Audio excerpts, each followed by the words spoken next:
Hello everyone, आज है 28 अगस्त और आज इस वीडियो में हम बात करने जा रहे हैं वोडाफोन आइडिया लिमिटेड के बारे में। देखिए, वोडाफोन आइडिया का शेयर ने एक बड़ी छलांग लगाई है। रॉकेट बन चुका है ये शेयर आज के दिन में। और काफी अगर हम देखें तो 13 से 14% की बहुत बड़ी रैली भी हमें यहाँ पर देखने को मिली है। इस वीडियो में हम बातचीत करेंगे कि वोडाफोन आइडिया के शेयर में खरीदारी करने का क्या ये सही मौका है कि नहीं, और जिन्होंने खरीदारी की है उनको यहाँ पर क्या करना चाहिए। तो वीडियो को शुरू करो उससे पहले अगर आपने अभी तक चैनल को सब्सक्राइब नहीं किया है तो प्लीज अभी इसे सब्सक्राइब कर लीजिए, क्योंकि आगे भी बहुत सारे वीडियोस हैं जो आपको काफी ज्यादा हेल्प करेंगे। तो चलिए शुरू करते हैं। तो वोडाफोन आइडिया अभी आप देख सकते हैं कि 10 रुपए के आसपास शेयर ट्रेड कर रहा है। आज 13 से 14% की दमदार रैली यहाँ पर आई है। पिछले एक महीने की बात करें तो पिछले एक महीने में 25% का ग्रोथ है। 25% की दमदार रैली देखने को मिली है। 8 रुपए का शेयर 10 रुपए का हो चुका है। पिछले एक साल की बात करें तो पिछले एक साल में 101% का ग्रोथ है। 3 रुपए से भी कम प्राइस पर यह शेयर अवेलेबल था। बाद में ऐसी रैली आई कि शेयर 12 रुपए तक चला गया। बाद में गिरावट आई और वही 12 रुपए का शेयर 8 रुपए का हो गया, और अब वही 8 रुपए का शेयर वापस 10 रुपए का हो चुका है। पिछले 3 साल की बात करें तो पिछले 3 साल में 81% की गिरावट है। 69 रुपीज के लेवल से कंटिन्यूअस शेयर टूटा है। 3 रुपए से भी नीचे शेयर चला गया। तेजी आई, गिरावट आई, तेजी आई, गिरावट आई, तेजी आई, वापस गिरावट आई, फिर से यहाँ पर तेजी देखने को मिली है। लार्ज कैप शेयर है ये, 27,126 करोड़ के आसपास का इसका मार्केट कैप है। टेलीकॉम सेक्टर से जुड़ी हुई दमदार कंपनी है ये। और आप देखिए, बीएससी में ही इसके 30 करोड़ से भी ज्यादा के वॉल्यूम ट्रेड थे। और अगर हम यहाँ पर एनएससी में जाए तो एनएससी में तो 128 करोड़ तक के वॉल्यूम ट्रेड्स हमें देखने को मिल रहे हैं। बहुत ही ज्यादा क्वांटिटीज में लोग यहाँ पर खरीदारी और बिकवाली का काम कर रहे हैं। बहुत ही ज्यादा क्वांटिटीज में लोग यहाँ पर खरीदारी और बिकवाली का काम कर रहे हैं। और तो और अगर हम यहाँ पर देखने की कोशिश करें शेयर होल्डिंग की, तो प्रमोटर के पास 18.48% की होल्डिंग है, एफआई के पास 7.19% की होल्डिंग है, म्यूचुअल फंड के पास 2.75% की होल्डिंग है, इंश्योरेंस कंपनी के पास 0.57% की होल्डिंग देखने को मिल रही है। प्रमोटर यहाँ पर ग्रासिम इंडस्ट्रीज है। ग्रासिम इंडस्ट्रीज का शेयर 700 रुपए के आसपास ट्रेड कर रहा है। और आप देखिए 11.55% की होल्डिंग है उनके पास।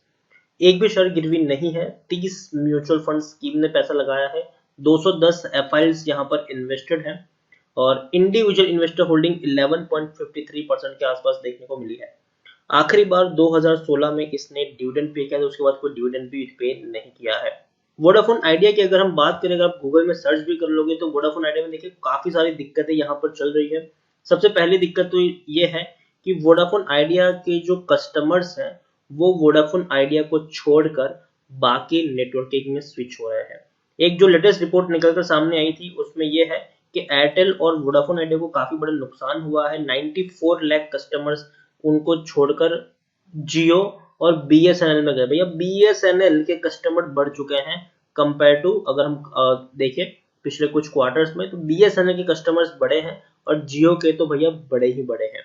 तो यहाँ पर दिक्कत है कि वोडाफोन आइडिया की जो सबसे बड़ी दिक्कत है, अगर हम यहाँ पर सिर्फ वोडाफोन आइडिया की मैं बात करूँ तो वोडाफोन आइडिया की जो सबसे बड़ी दिक्कत है वो ये है कि इनके जो यूजर्स हैं वो अब इनको छोड़कर बाकी नेटवर्क में स्विच हो रहे हैं। और दूसरी अगर बात है तो भैया ट्राई की भी काफी कुछ चीजें यहाँ पर आ रही है। उनके कुछ जो प्लान्स है उसको कैंसिल किए जा रहे हैं। तो चीजें वहां पर वही है और सिचुएशन अभी भी वोडाफोन आइडिया के लिए उतनी अच्छी नहीं है। और देखिए, lockdown hurt Vodafone Idea market share most, Jio Airtel benefit हुआ है। लॉकडाउन से वोडाफोन आइडिया का जो मार्केट शेयर है उसको काफी ज्यादा नुकसान हुआ है, और जियो और एयरटेल को कहीं ना कहीं थोड़ा सा बेनिफिट मिलता हुआ देखने को जरूर मिला है। वोडाफोन आइडिया में आज जो तेजी आई है उसका रीजन कोई बड़ा रीजन नहीं है। पिछले काफी वक्त से शेयर में गिरावट में था, आज एकदम से तेजी आई, और ऐसा इसमें कई बार देखने को मिला है, तेजी आ जाती है। और ऑपरेटर्स का गेम यहाँ पर काफी, ऑपरेटर्स वोडाफोन आइडिया में काफी ज्यादा एक्टिव रहते हैं। क्योंकि अभी अगर हम वोडाफोन आइडिया की बात करें तो वोडाफोन आइडिया किसी भी फंडामेंटल्स के ऊपर काम नहीं कर रहा है। वोडाफोन आइडिया सिर्फ और सिर्फ न्यूज और ऑपरेटर के ऊपर काम कर रहा है। अगर न्यूज आ गई इसके बकाये को लेकर, कर्जे को लेकर, कि भैया इनको इतना साल का टाइम मिल चुका है, 15 साल 20 साल का वक्त मिल चुका है, शेयर में तेजी आ जाएगी। अगर तब तक अगर नहीं आई कोई न्यूज, शेयर में कंटिन्यू से थोड़ी थोड़ी गिरावट देखने को मिलेगी। और कभी कभी ऑपरेटर्स भी यहाँ पर काम कर लेते हैं शेयर को ऊपर ले जाने का और नीचे ले जाने का, और आज मुझे लगता है कि वही चीज हुई है। ऑपरेटर्स ने एकदम से इस शेयर को ऊपर लाके छोड़ दिया है, क्योंकि पिछले काफी दिन से अगर हम देखें तो वोडाफोन आइडिया कंटिन्यूसली प्रेशर में झेलने को अब ये शेयर प्रेशर में था। अब देखिए 12 रुपए से शेयर कंटिन्यूसली गिरावट आई, 9 रुपए 14 पैसे तक पहुंचा, वापस तेजी आई, 11 रुपए 12 पैसे तक पहुंचा, वापस गिरावट आई, 8 रुपए पर पहुंचा, तेजी आई, गिरावट आई, तेजी आई, गिरावट, तो वो यहाँ पर चल रहा है। तो अभी भी वोडाफोन आइडिया उस, हम ये नहीं कह सकते कि दमदार हो चुका है, अब यहाँ से रैली देखने को मिलेगी, जी नहीं। पूरा का पूरा ये शेयर अभी न्यूज पर ट्रेड कर रहा है, टेक्निकल रेटिंग अभी भी काफी अच्छी है। रीजन ये है कि अभी जो एक्सपेक्टेशन ये की जा रही है, देखिए सुप्रीम कोर्ट में केस चल रहा है, ठीक है, इनको लेकर। पहली चीज जो कुछ अंश है वो मैं अगर आपको बता दूं तो वो सिंपल पहली चीज है कि कर्जा तो इनको चुकाना ही है, कोई रिकैलकुलेशन नहीं होने वाली है। बाकी का 50,000 करोड़ से भी ज्यादा का कर्जा है जो वोडाफोन आइडिया को चुकाना ही चुकाना है, और कोई रिकैलकुलेशन नहीं होने वाली है, पहली चीज। दूसरी चीज ये, इनको गारंटी देनी पड़ेगी, उनको बैंक गारंटी देनी ही देनी पड़ेगी। और तीसरी चीज यहाँ पर यह है कि पैसा चुकाने के लिए कितने साल का इनको वक्त दिया जाएगा। वोडाफोन आइडिया ने पहले 20 साल का वक्त मांगा था, बाद में 15 साल का वक्त मांगा था दूसरी हियरिंग में, और अभी जो सबसे मेजर चीज आनी बाकी है कि सारी चीजों के बारे में पता चल चुका है कि भैया पैसा तो इनको चुकाना है, कोई रिकैलकुलेशन नहीं होगी, गारंटी देनी पड़ेगी, लेकिन एक जो मेजर अपडेट है वो अभी तक नहीं आई है, और वो ये है कि कितने साल का वक्त दिया जाएगा वोडाफोन आइडिया को ये पैसा चुकाने के लिए।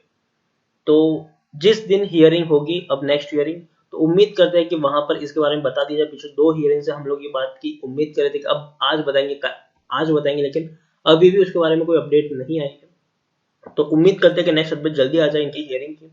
अगर इनको ज्यादा वक्त दिया जाएगा शेयर में तेजी आएगी, ज्यादा वक्त नहीं दिया जाएगा शेयर में उतनी बड़ी तेजी नहीं आएगी। लेकिन अब खुद अभी भी ये सोचो कि अगर मान लीजिए कि इनको 10 साल का भी वक्त दिया जाता है, तो 10 साल मतलब 50-50 हजार का अगर इनको जो कर्जा है तो 10 साल का है, तो हर साल इनको 5,000 करोड़ रुपए चुकाने हैं, जो एक बहुत बड़ा अमाउंट है, जो चुकाना बहुत ही ज्यादा मुश्किल दिखाई दे रहा है। कर्जे के बोझ के तले ये कंपनी बर्बाद हो रही है, कर्जे के बोझ के तले कंपनी बर्बाद हो रही है। अभी भी अगर आप देखें 86% लोग खरीदारी करने की सलाह दे रहे हैं, 8% लोग होल्ड करने की बात करें, मतलब 94% लोगों का यहाँ पर पॉजिटिव व्यू है, जबकि 6% लोग यहाँ पर बेचने की भी सलाह दे रहे हैं, 6% लोग यहाँ पर बेचने की भी सलाह दे रहे हैं। यहाँ पर अगर हम देखने की कोशिश करें, हर क्वार्टर में इसको नुकसान हुआ है। 25,500 करोड़ का लॉस जून क्वार्टर में था, जून 2020 के क्वार्टर में। मार्च 2020 में 11,700 करोड़ का लॉस था, दिसंबर 2019 में 6,500 करोड़ का लॉस था, सितंबर 2019 में 50,000 करोड़ से भी ज्यादा का लॉस था यहाँ पर, और जून 2019 में ये 5,000 करोड़ का लॉस था। तो इवन सुप्रीम कोर्ट ने भी खुद पूछा था वोडाफोन आइडिया को कि भैया आखिर इस कंपनी को चला कौन रहा है, इतने बड़े लॉसेस होने के बाद आप लोग सर्वाइव कैसे कर रहे हो वोडाफोन आइडिया से। ये सुप्रीम कोर्ट ने भी खुद पूछा था कि जब वोडाफोन आइडिया ने पूरी की पूरी बैलेंस शीट सुप्रीम कोर्ट के सामने रखी थी, तब सुप्रीम कोर्ट ने भी इनसे पूछा था कि इतने बड़े लॉस होने के बावजूद आप इस कंपनी को चला कैसे रहे हो, कौन है जो इस कंपनी को चला रहा है। तो सिचुएशन अभी भी उतनी ज्यादा अच्छी और क्लियर मुझे नहीं लगता कि है। यहाँ पर हर कोई यहाँ पर बेच के जा रहा है, एफआईएस ने अपनी होल्डिंग को कट डाउन किया है, म्यूचुअल फंड और इंश्योरेंस कंपनी हर कोई अपनी होल्डिंग को कट डाउन कर रहे हैं। लेकिन कुछ चीजें हैं जो वोडाफोन आइडिया के फेवर में काम करती है, जैसे कि पहली चीज, उनको वक्त तो दिया जाएगा, क्योंकि सरकार भी नहीं चाहेगी कि कोई कंपनी बर्बाद हो, अगर बर्बाद होगी तो सरकार के हाथ में कुछ नहीं आने वाला, ठीक है। जो अगर मान लीजिए कि वोडाफोन आइडिया ये कह देता है कि हम नहीं चुका पाएंगे, हम एग्जिट कर रहे हैं, तो ज्यादा से ज्यादा इनको क्या होगा, अगर एनसीएलटी में जाएंगे तो असेट्स बेचेंगे, तो सरकार के हाथ में उतना कुछ आने वाला नहीं है, जैसे कि टेलीकॉम डिपार्टमेंट के हाथ में। तो सरकार भी नहीं चाहेगी कि ऐसा कुछ हो, और सरकार ऐसी सिचुएशन में, ऐसे पेंडेमिक की सिचुएशन में सरकार नहीं चाहेगी कि वोडाफोन आइडिया जैसे कोई बहुत बड़ी कंपनी बर्बाद हो, जिससे एक नेगेटिव इम्पैक्ट पड़े बिजनेस के ऊपर।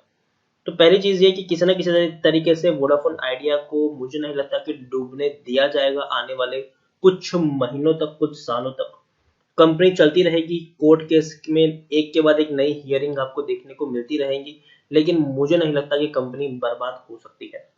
तो मैं यही कहूंगा कि, लेकिन हाँ एक चीज है, खरीदारी करने की सलाह नहीं है यहाँ पर। अगेन मैं कह दूं, खरीदारी करने की सलाह मेरी बिल्कुल भी नहीं है। अगर आपने खरीदारी की है, आप प्रॉफिट में हो तो मुनाफा बांध सकते हो, लेकिन अगर आप लॉस में हो तो बने रहिए। लेकिन फ्रेश बाइंग करने की सलाह वोडाफोन आइडिया में बिल्कुल भी नहीं है। फंडामेंटली ये शेयर बिल्कुल भी स्ट्रांग नहीं है। आज 13% की तेजी आई है, कल को वापस ये शेयर 3-4% की गिरावट लेके बैठेगा, फिर वापस 3-4% की और गिरावट आएगी। तो ये आपको यहाँ पर देखने को मिलेगा, जितनी तेज जाएगी उतनी वापस यहाँ पर गिरावट भी देखने को मिल जाएगी। तो मेरी तरफ से यहाँ पर खरीदारी करने की सलाह बिल्कुल भी नहीं है। खरीदारी की है, प्रॉफिट में हो तो निकल सकते हो, लॉस में हो तो ही यहाँ पर बने रहो, ताकि अगर थोड़ी बहुत रैली आ जाए, ऑपरेटर शायद थोड़ा बहुत गेम खेल ले, तेजी आ जाए, तो आप यहाँ पर खरीदारी कर लो, सॉरी आप यहाँ पर बिकवाली कर लो। तो इसी के साथ वीडियो को एंड करूंगा। अगर आपको वीडियो पसंद आया हो तो प्लीज इसे लाइक करें, शेयर करें। अगर आप चैनल पर पहली बार आए तो प्लीज सब्सक्राइब करें। वोडाफोन आइडिया के बारे में आप क्या सोचते हैं वो भी आप मुझे कमेंट में लिखकर बता सकते हैं। Thank you.